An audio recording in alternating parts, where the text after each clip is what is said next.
नमस्कार दोस्तों, welcome to my channel अड्डा एजुकेशन। आज हम लोग बात करेंगे एडिशनल राउंड काउंसलिंग की। जो HBTU कानपुर है उसमें एडिशनल राउंड काउंसलिंग के लिए क्या एलिजिबिलिटी है, कौन पार्टिसिपेट कर सकता है, कौन नहीं कर सकता है, किस रैंक तक आपको एडमिशन मिल जाएगा, इसकी रजिस्ट्रेशन फ़ीस क्या है, रजिस्ट्रेशन डेट क्या है, कट ऑफ क्या रहने वाला है, कौन कौन इसमें अप्लाई कर सकता है, कौन कौन नहीं कर सकता है, ये सारी बातें मैं आपको इस वीडियो में बताने वाला हूँ। वीडियो को एंड तक देखना, आप इसको एंड तक देखेंगे तो आपको सब कुछ समझ में आ जाएगा। मैं इसमें ये भी बताऊंगा कि आप कहाँ से किस वेबसाइट के थ्रू आप अप्लाई कर सकते हैं, कहाँ पे क्या वॉच रखना है। तो मैं सबसे पहले आपको ये बता देता हूँ कि कौन कौन इसमें अप्लाई कर सकता है। सबसे फर्स्ट क्वेश्चन ये बनता है, candidate not registered earlier for BTech counselling. जिन्होंने बीटेक काउंसलिंग के लिए रजिस्टर नहीं किया है वो लोग अप्लाई कर सकते हैं। Registered earlier but did not gate allotted in any 3 round. जो 3 राउंड कंप्लीट हो चुके हैं उसमें अगर आपको सीट नहीं मिली तो आप इसमें अप्लाई कर सकते हो।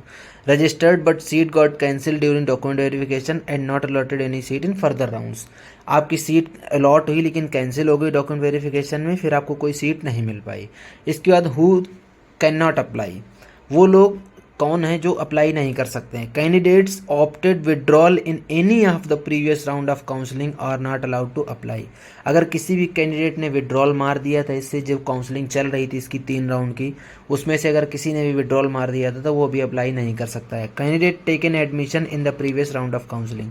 अगर प्रीवियस राउंड की काउंसलिंग में आपको कोई सीट अलॉट हो चुकी है और आप उसमें एडमिशन ले चुके हैं तो आप इसमें जो एडिशनल राउंड है उसमें पार्टिसिपेट नहीं कर सकते हैं। Seat is allotted in 3 rounds of counselling but seat acceptance fee is not paid.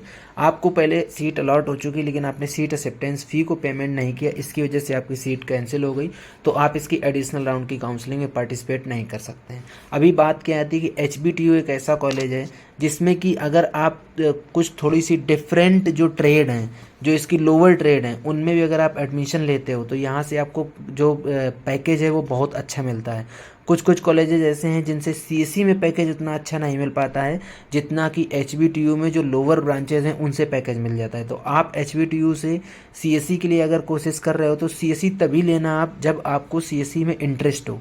अगर आपको CSE में इंटरेस्ट नहीं है तो आप दूसरी ब्रांचेज के लिए ट्राई करो, और HBTU से जब आप बीटेक करके निकलेंगे तो आपको बहुत अच्छा पैकेज मिलने वाला है।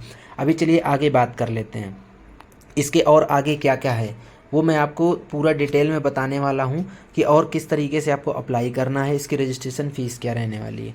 जो लोग फ्रेश रजिस्ट्रेशन करेंगे उनको 2500 रुपीज़ पेमेंट करना है, वो कि नॉन रिफंडेबल होगा।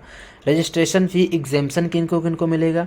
Registration fee is exempted from either registered candidates as mentioned 2B and 2C। मतलब जो बच्चे ऑलरेडी रजिस्टर कर चुके हैं इसमें, जो इसकी काउंसलिंग में पार्टिसिपेट कर रहे थे, उन बच्चों को रजिस्ट्रेशन के लिए एग्जेम्पशन मिल जाएगा, उनको रजिस्ट्रेशन नहीं करना है। अभी बात आती है डोमिसाइल रिक्वायरमेंट की कि इसकी डोमिसाइल का क्या सीन है।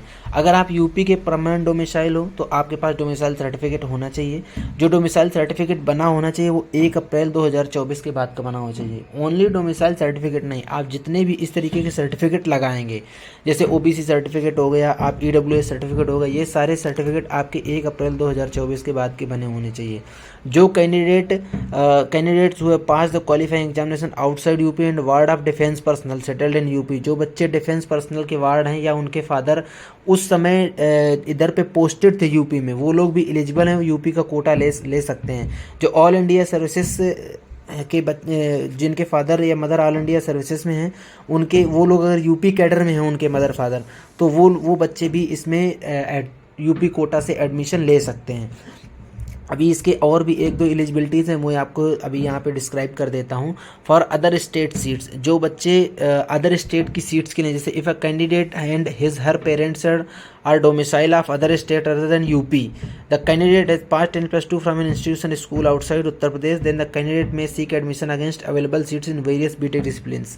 इसके अलावा जो बच्चे अदर देन यूपी के हैं उनको क्या है कि हॉरिजॉन्टल रिजर्वेशन मिलने वाला है। इसके लिए आप अपना सीट मैट्रिक्स एक बार रेफ़र कर लेना कि आपको मतलब ये सीट मैट्रिक्स रिलीज़ करेगा HBTU, उसमें ये देख लेना कि किस कैटेगरी के लिए कितनी सीट अवेलेबल हैं।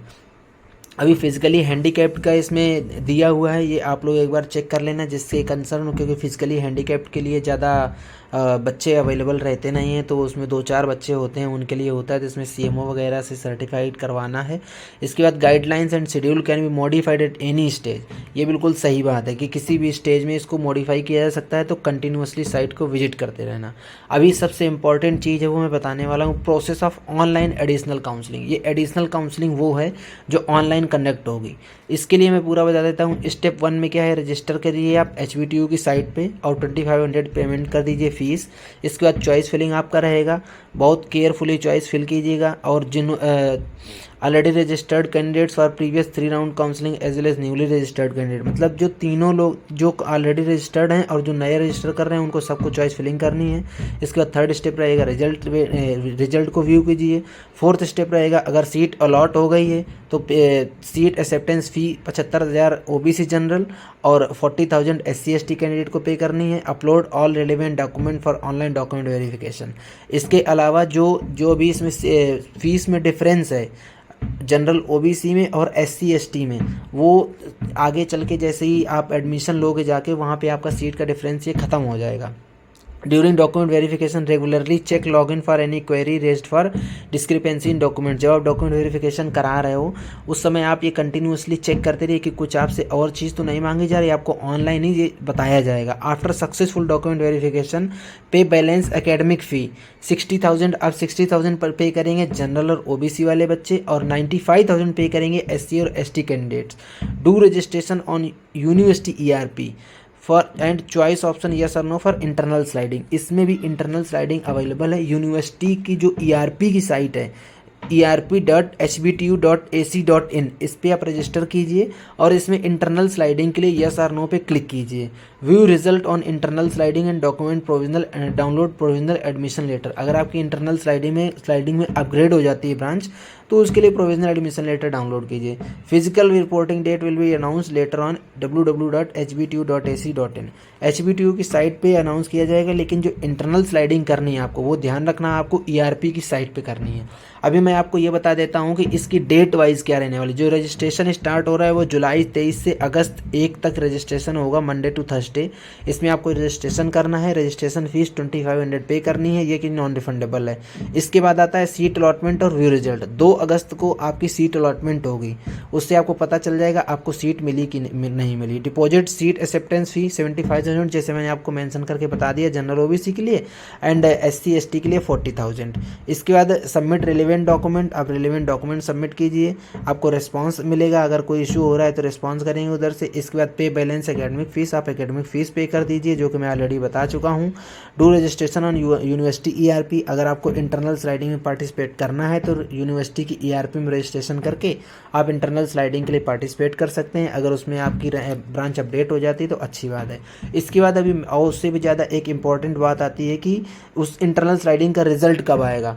इंटरनल स्लाइडिंग का रिजल्ट 6 अगस्त को आएगा। इसके बाद जो डॉक्यूमेंट वेरिफिकेशन होगा, इस कॉलेज में रिपोर्टिंग होगी, उसकी डेट अभी अनाउंस नहीं हुई है, वो आपको बाद में बता दिया जाएगा। अदर देन दिस, अगर आपकी कोई कुछ क्वेरी है एडिशनल तो आप मुझे कमेंट सेक्शन में बताइए, मैं आपकी सारी क्वेरीज सॉल्व करूँगा। और अगर आपको कोई भी काउंसलिंग रिलेटेड हेल्प चाहिए तो आप मुझसे कॉन्टैक्ट कीजिए। मेरी टीम आपके लिए free of cost full support provide करेगी।